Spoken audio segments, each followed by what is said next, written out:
Brought to you by TechnoSpark 20 series smartphones. I'm superhuman.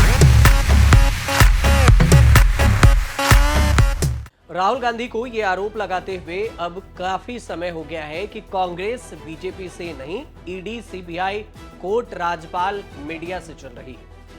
अब वो कहते हैं कि असुरी शक्तियों से लड़ाई हो रही है। लोकसभा चुनाव से पहले कांग्रेस के खिलाफ ईडी, सीबीआई तो उतना एक्टिव नहीं है, लेकिन इनकम टैक्स पूरी ताकत से जुट गया है। इनकम टैक्स का एक्टिव रोल इंटरनेशनल इशू बन गया है और कांग्रेस के बैंक अकाउंट फ्रीज कर कांग्रेस का रोना धोना देश में भले कोई सुन रहा हो, लेकिन जर्मनी, अमेरिका के बाद संयुक्त राष्ट्र को हमदर्दी हुई है। दुनिया को लग रहा है कि केजरीवाल की गिरफ्तारी, कांग्रेस के बैंक अकाउंट को फ्रीज करना, ये सब चुनाव से जुड़ा हुआ मामला है। पुराने बकायों को लेकर कांग्रेस के बैंक अकाउंट फ्रीज करने के बाद इनकम टैक्स ने नया नोटिस भेजा।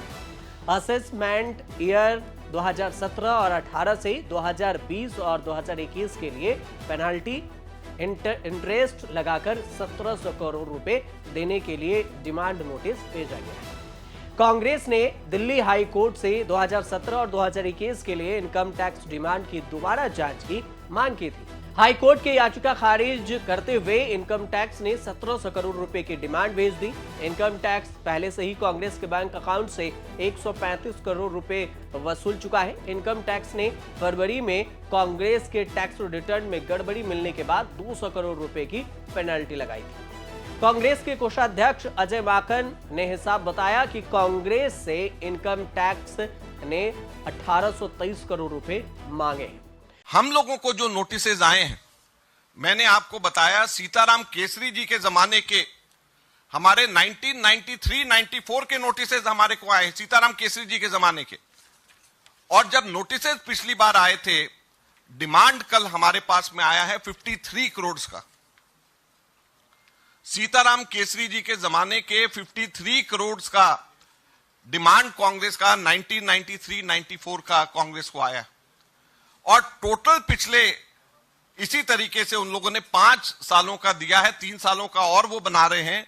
टोटल 1823 करोड़ की डिमांड कांग्रेस पार्टी से करी गई है। 1823 करोड़ का डिमांड इनकम टैक्स ने कांग्रेस पार्टी से किया है। अरविंद केजरीवाल की गिरफ्तारी और कांग्रेस का अकाउंट फ्रीज होने का समय लगभग एक ही समय है और जर्मनी, अमेरिका से इस पर सवाल उठाए तो फिर सरकार ने दोनों देशों के राजदूतों को बुलाकर फटकार लगाई कि आपने ऐसा सवाल क्यों उठाया, ये हमारा आंतरिक मामला है।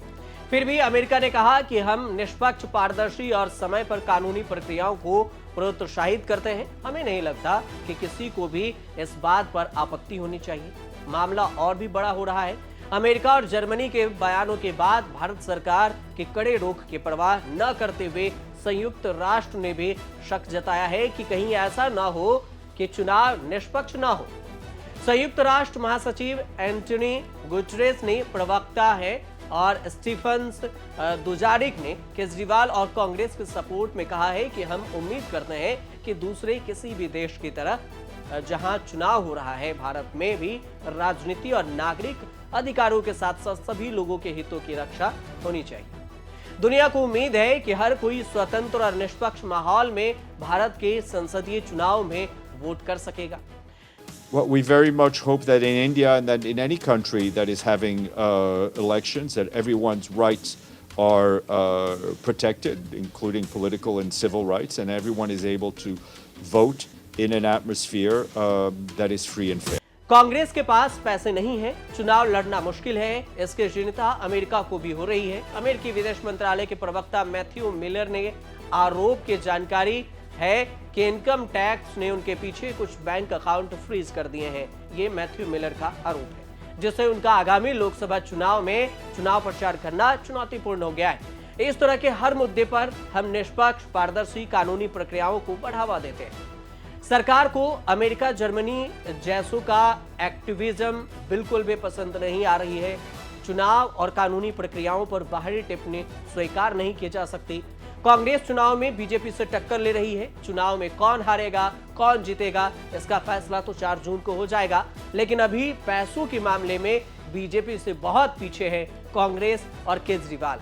उधर देखें तो केजरीवाल की गिरफ्तारी, कांग्रेस के बैंक अकाउंट फ्रीज जैसे विवाद के बीच में ये डेटा भी सामने आया कि इलेक्टोरल बॉन्ड से किसको कितना चंदा मिला। ये डेटा है कि बीजेपी को 6000 करोड़ रुपए का चंदा मिला, लेकिन कांग्रेस को 1000 करोड़ का एक तो चंदा नहीं आ रहा। कांग्रेस की जो बचत है वो चुनाव से पहले इनकम टैक्स वसूल चुका है, आगे भी वसूले जाने का नोटिस भी भेजा गया है। अब देखने वाली बात ये होगी कि बिना पैसे का कांग्रेस कैसे मैनेज करती है लोकसभा चुनाव से पहले, और चुनावी खर्च में जो पैसे आते हैं उसको लेकर क्या करती है, और फिर ये जो इनकम टैक्स का नोटिस है और कांग्रेस को लेकर जो नोटिस है कि हमारे बैंक अकाउंट फ्रीज किए गए, उस पर आगे क्या एक्शन होता है, क्या मामला सब कुछ सामने निकल कर आता है, ये आने वाले वक्त में ही तय हो पाएगा। फिलहाल आप देखते रहिए न्यूज़।